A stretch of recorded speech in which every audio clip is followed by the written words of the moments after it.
Hey there! Welcome to episode 11 of Was It Worth It by Sharctank.com. This is Dane, and I've got a special guest in Tim's place this week. Hello, I'm Frank.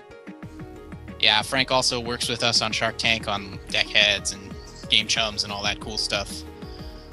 Now, if this is your first time listening to the show, Was It Worth It is a video game review podcast where two lovely, wonderful, stupid people purchase and play a PC game before breaking it down and letting the world know if it was worth our hard-earned money.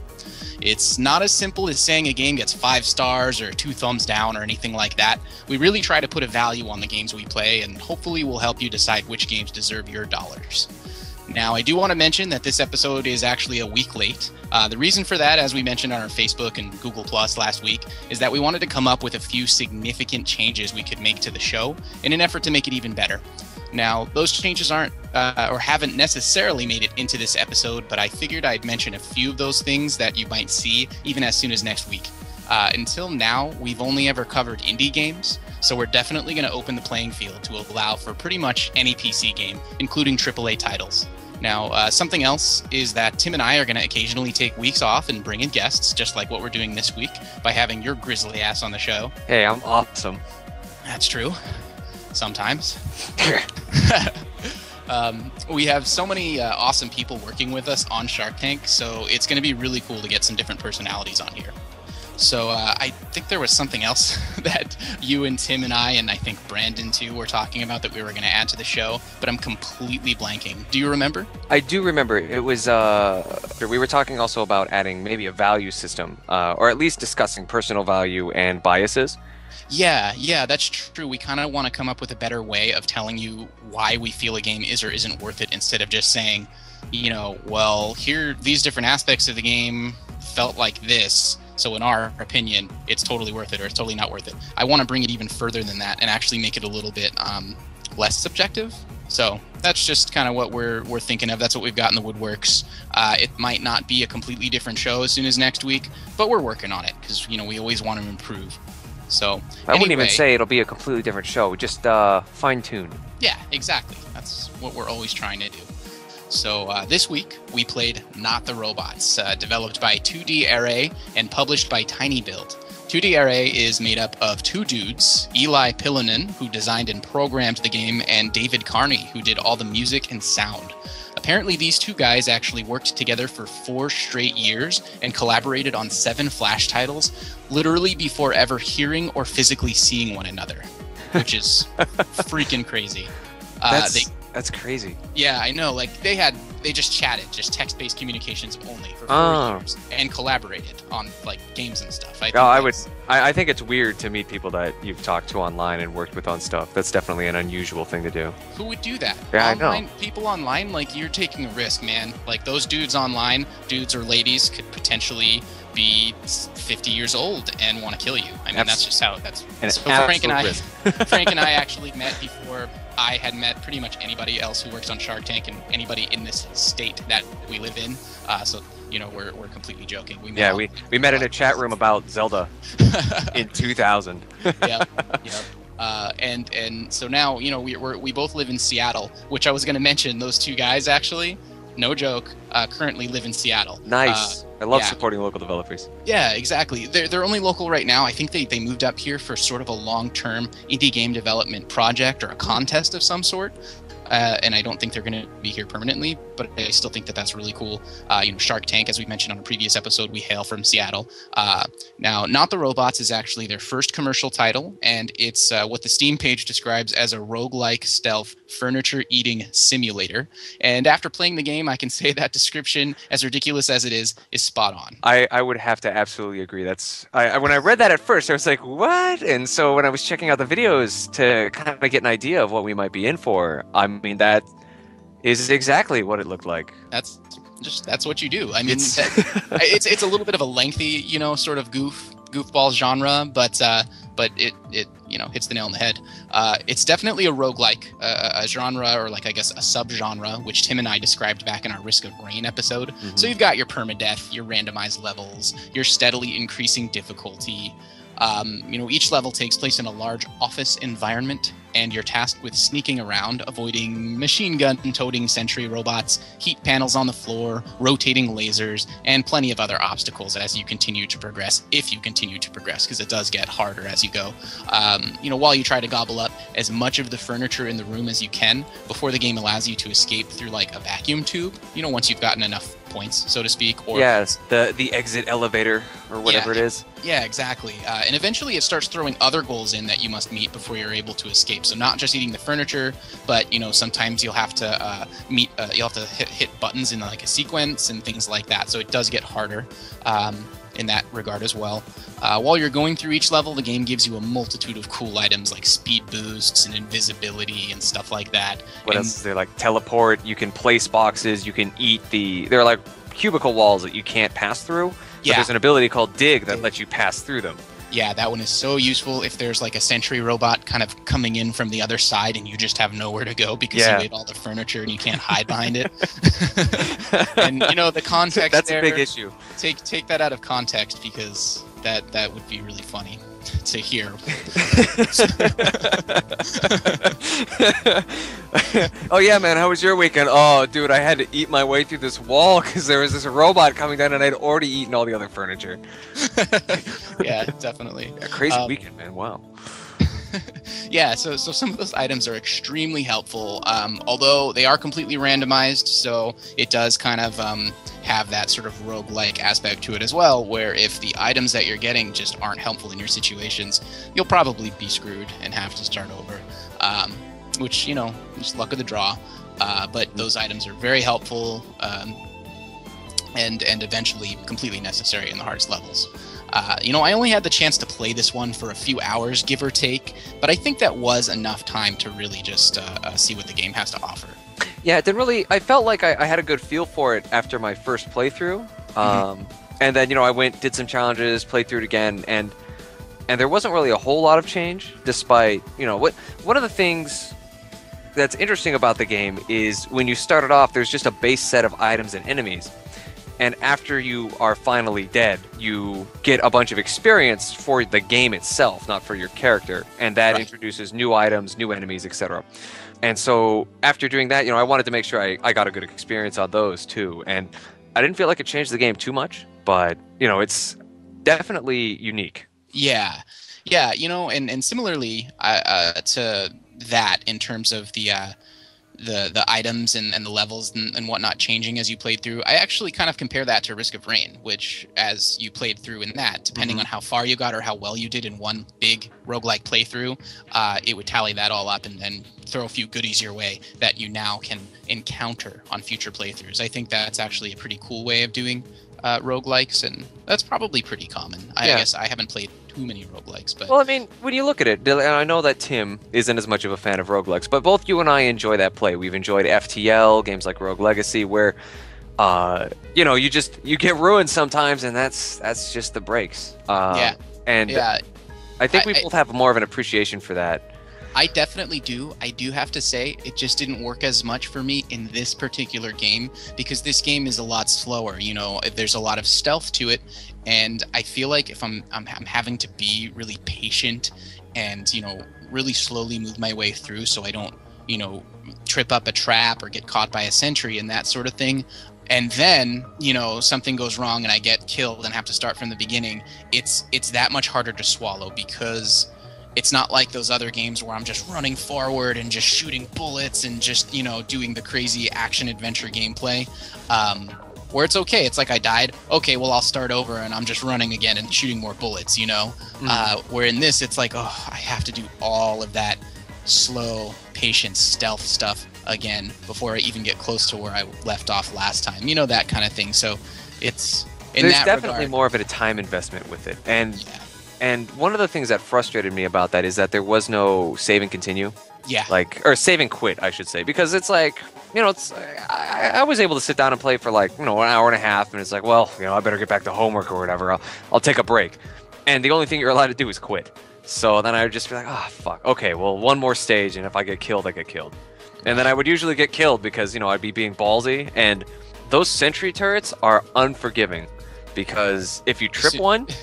They just Yeah. like they spin around and start shooting. They move furniture, and so it's even once you've alerted them, they begin searching for you, and the clock really just starts ticking at that point. I really hoped that when you trip a sentry, if you basically do a good job, I guess, essentially correcting your mistake by getting out of its line of sight and hiding for a while, that the sentry would forget about you.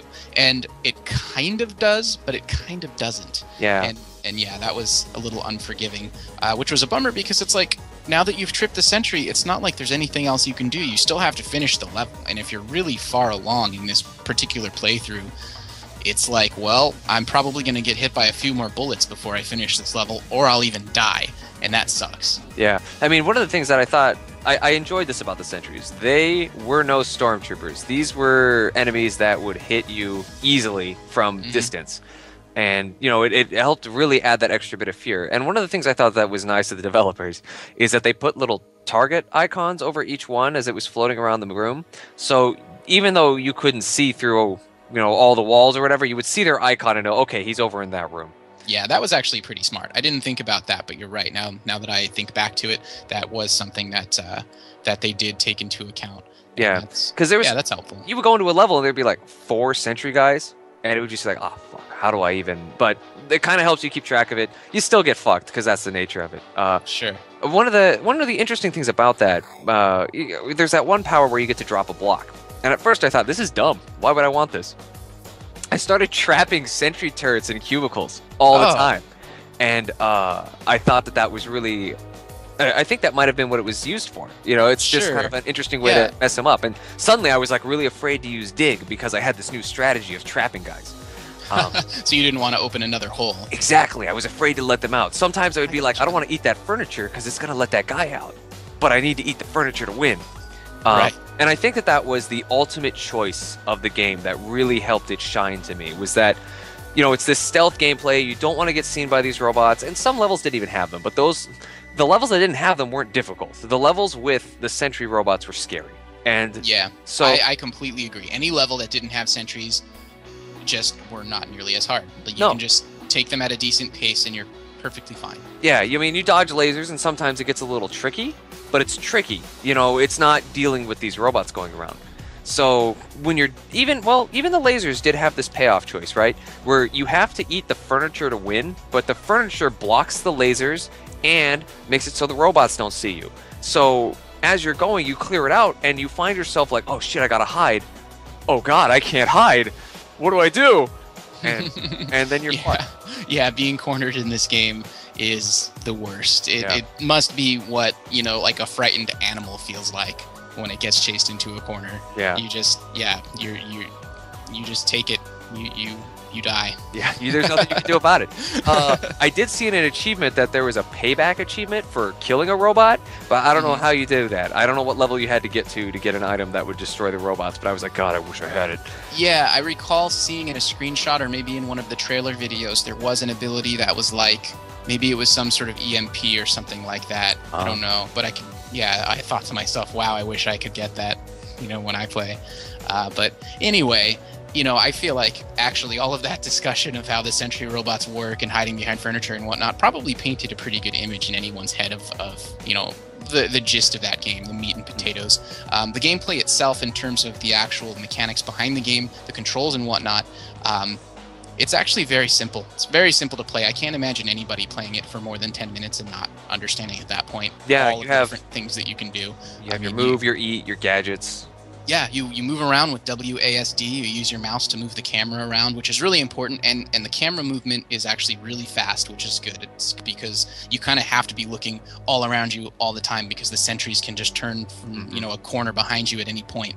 And that happened to me sometimes where I was walking forward and a sentry from behind me snuck up, saw me, and shot me. And I would like jump out of my chair.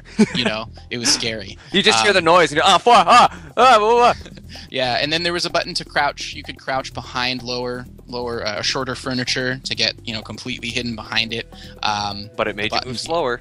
It did make you move slower, so you had to basically uncrouch to make your little mad dashes and then crouch again. Although Sprint Plus allowed you to run while crouched, which was nice. I never got Sprint Plus. That's pretty cool. Yeah. It only it was interesting because after I unlocked it, I was like, oh well, all sprints Sprint Plus, but not the case. You could still get normal sprint, and then you could find sprint plus later. Oh, so you could, if you had a bigger inventory, you could have both sprint and sprint plus in there, and then you can probably chain them if you really needed to get go a far distance. Yeah. Yeah, that's pretty cool. No, the upgrades I thought were pretty interesting because you only get them after you've completed the level, but that means you have to go back to wherever the upgrade box was. Oh. And so sometimes it would be like, that upgrade box is in a room full of lasers and there's no cover. I can't actually pick it up.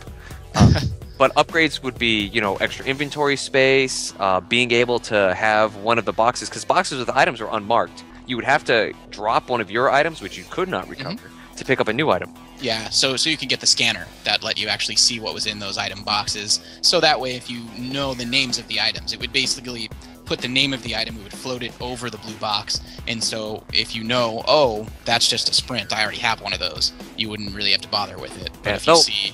The one thing I thought was really cool with the double items is since each item after you use it, like you've consumed its use, and you recharge it by eating furniture, if you have two of the same item, they have independent timers. So you can use sprint and then use your other sprint immediately afterward. Oh, okay. So like I was just saying about chaining a sprint 1 and a sprint 2, I mean, you can even just chain 2 of the same level of sprint or 2 of any other ability. See, I didn't know that. I never had a point where when I had a bigger inventory, I had multiple items. So yeah, I was... I had, I think, 3 digs once, and I was just the entire level. I was just like, yeah just eat all the walls. Eat everything. Okay, so moving forward, the graphics in this game are all right. It's a 3-dimensional game. The various models that make up the obstacles, walls, and furniture, as well as the main robot character, they're all pretty good. It's tough to make office furniture look particularly exciting. Although the sentries and your robot look pretty unique. Yeah. Your robot's just this little sort of, I don't want to say a stick. I guess he's got a little more to him than that. I would call him an exclamation point. Yeah, that's actually a really good comparison. Whereas the dot at the bottom of the exclamation point is his single wheel. And the sentries are sort of like these heads they're almost a little creepy. They're almost like doll heads or something. Yeah. But they're robotic, and they had a nice aesthetic to it. Yeah, I would say so. I mean, the robots and really the world itself actually kind of, it all fit together. Nothing's felt out of place. Exactly. Did you notice the posters on the wall? I was just about to say that. The office areas were spruced up with those funny posters and some bulletins, the type that you'd expect to see in the workplace. I'm actually not remembering what any of the posters said specifically. Something about, it was management, very office space. Something. Yeah, definitely. Yeah, it's not like you're, that kind of thing like in The Simpsons, remember you're here forever? Right, exactly. Yeah. That kind of, anybody who's worked in an office can really appreciate the humor on these, because it's very much what the management means. Yeah. But yeah, as far as the graphics go, I'd say that they're definitely good enough to get the job done, and I didn't really expect them to be any better for a game like this. No, they weren't bad. I mean, it's not like I was like blown away and floored, but I never felt confused by what I was seeing. It conveyed its message as exactly as it meant to. For sure. Now, the music in this game, I would say, is actually a bit disappointing. And it's not that it's poorly composed. As a matter of fact, the tracks in the game sound pretty cool. I really like that sort of bassy noir thing going on. It managed to fit the theme of the game really well as you sneak around the dimly lit offices. The problem is there's like 1 or 2 tracks in the entire game, at least that I ever heard while playing. It's possible that if you progress to a certain point farther than I ever got, the music might progress as well, but I never experienced that point, and it was really disappointing. The one thing I did note that I did appreciate about the music, I agree with what you're saying. I don't feel like there was a great deal of variety, but I did notice that the music changed with your health.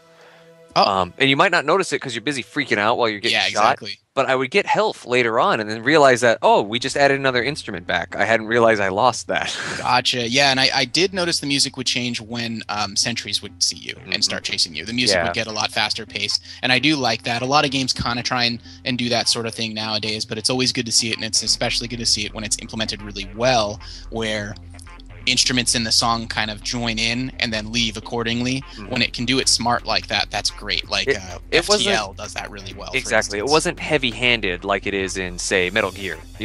Metal Gear is like, everything changes. Whereas this one, the music changes. You were noticed, and the music would change subtly, but enough to still help you panic. Yeah, I just wish that like each office building, because after you complete a few floors of an office building, you move on to a new office building completely, and that's when the game starts throwing more obstacles at you. I wish that each building just had a different song completely, and then that song still kept up with the little nuances. I think that would have been awesome. I would agree. You know what? I just realized there was a note I wanted to make back when we were talking about mechanics. I did have one beef with the mechanics. What? And that is your eating furniture is very omnidirectional and hard to control. There would be times where I would be like, okay, if I just eat this one wastebasket, I'll be able to slip through this area and that sentry will still be stuck. And the next thing I know, I've eaten 3 computers and 4 desks and a filing cabinet and I'm fucked. Yeah, I kind of had that same experience, and I can tell they tried to have a system where you could see what you were going to eat, because when you were in proximity of furniture, it kind of highlighted them. Yeah. But it was still weird. It wasn't obvious, which ones you were going to eat. It would have been cool if they implemented a system where you could put your mouse over the furniture you wanted to eat. Yeah. And click on it or something. No, but that wouldn't work because you don't even have a cursor. Your mouse is just camera. So I think that's a tough one. It's just the way it was set up, and it's just a difficulty with the game, because there are times when you really want to just consume everything as you're blitzing through a room, and there are times when you want to sneak through it, and it's like you kind of push against the furniture a little bit, and it's not something that the game kind of tells you. You kind of feel it out for yourself. Even when you kind of get a handle on it, it's hard to really do it consistently, because maybe you shift a little bit on W and suddenly you've accidentally consumed an entire hallway. I feel that way about like a bag of Doritos sometimes. you just plan to eat one chip, and then the next thing I know, my hands are bright orange, and you're in the hospital. Yeah. But to bring this back to the music, or I guess to wrap up the music, there's so little music in this game that I didn't have anything for bed music in this episode in terms of, not the robots music. So the bed music you're hearing here is by Andrew Aversa, aka Zircon, an extremely talented electronic music artist who had nothing to do with this game. No, but we've been huge fans of his for years. Ever since he just did OC Remix. Overclocked Remix. And he still works with those guys on stuff. It's incredible to see how much he's come on. But that's not for today. Anyway. Yeah, so really the last thing we usually talk about in terms of game aspects is story. I didn't expect there to be one, considering, like I said, you're just a dopey little robot who sneaks around. Right? What? In a rogue game too, right? Yeah, exactly. In a roguelike game, you're this dopey little robot. You sneak around offices, you eat furniture. I didn't think there would be a story, but it seems like they did try to sneak something in there in a really unique kind of way. Occasionally, your randomly generated level will have a laptop in it, and when you eat the laptop, you get to hear a recording that sheds some light on the world that the game takes place in. So, like, one of the recordings I heard was really weird. It sounded like it was done by some sort of like computer voice generator, and it was actually kind of creepy and didn't make any sense at the time. Was it the one of Beth and Tim? Yes. Yeah. And then, but another one I got was definitely recorded by a real person, and it was some sort of voice log by like a scientist who apparently created true artificial intelligence, which I assume is a lead up to maybe like the AI that controls the furniture eating robot. But honestly, as I didn't really collect all of the recordings, I don't really know like where the story goes in the long run, but the fact that you can find them at random is pretty cool and adds a little more to the world of this game that I otherwise wouldn't have expected. And that's a really kind of fun piece of progression for a roguelike. It's completely sideways, it doesn't add more to the game, but as you go through, you kind of get to learn a little bit more about the world, and I did, especially since I was taking the place of Tim for this, round of was it worth it? I thought it was really funny hearing about a guy named Tim and what he was doing to some girl named Beth. Yeah, I completely agree. That was the first thing I thought too. I was just like, oh, that's weird. Yeah. So but very clever. I liked it a lot. Yeah, I agree. So, we can sum up our experiences with this game now. I'll go first. I personally thought the trailer looked really interesting, but not necessarily in a good way. The game definitely looked goofy and unique, what with the robot eating furniture, but I could tell it was a stealth-based puzzle game, which aren't usually my jam. So I figured the game would get really fun once I gave it a shot, and while it was decently enjoyable at times, I don't think it really appealed to me as a whole. I usually love roguelikes, like I said, but I just don't think slow-paced stealth puzzle roguelikes are what I'm looking for personally. So at $9.99, Not the Robots isn't worth it for me. I think $4.99 might have been a better price for it, just because it's just so simple, and there's just not much more to it. Even when you do keep progressing and unlocking more items and obstacles, it's the game itself is just too simple. Okay. And I don't mean simple in terms of difficulty. I just mean in terms of what's all there. I gotcha. All right. So for me, I was the one who presented it, and I was definitely intrigued by the video.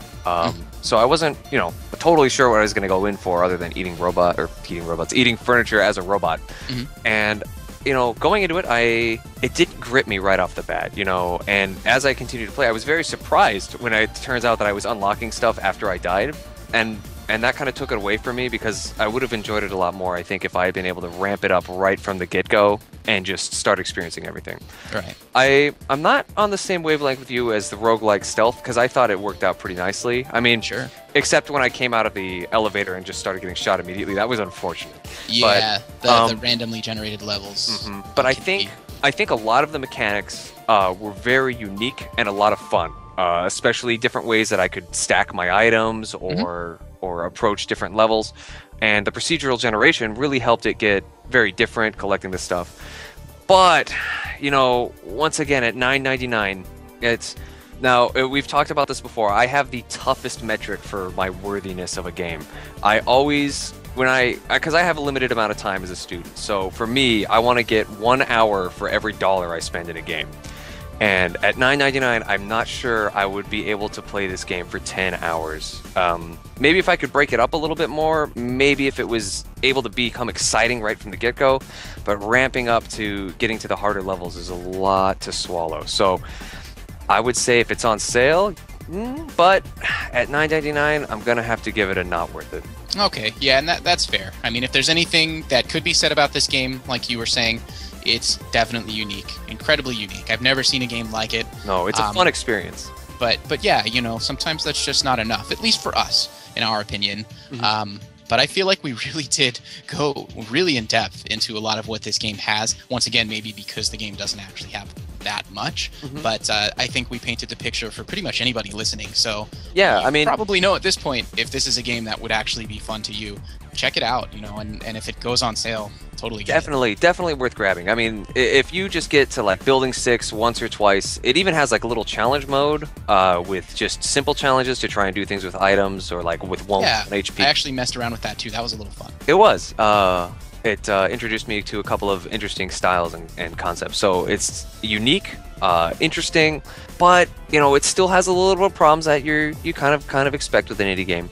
Yeah. Okay. Well, that's that for Not the Robots. Thanks, Frank, for being a guest here in Tim's place. That this was definitely different even for me, just because I'm so used to my rapport with Tim going back and forth. So it's really cool to have a conversation with someone else. Hopefully, I can come back, schedule permitting. But yeah, absolutely. And you enjoyed me more than you enjoyed Dane, please check out me and Tim on Deckheads. Yeah, and in the future, you might even be guesting in my place, you and Tim. I mean, that's always possible, too. I would like a week off so I can work on all of my other Shark Tank projects, like you should bring in Brandon. I would love to have Brandon. That'd be really cool. I'd love to hear what he'd have to say about one of these games. Okay, well, we're done blabbing. Sorry for going way longer than usual. This is actually the first time where we don't yet have a game picked for next week. But you know what? That's okay. I kind of like the idea of keeping it a surprise. We will have a new game picked, played, and the podcast recorded by next Friday, so tune back in. Yeah, as a wise monster in cave once said, it's a secret to everybody. Yeah, now that's a little known indie title. You might not have played that one.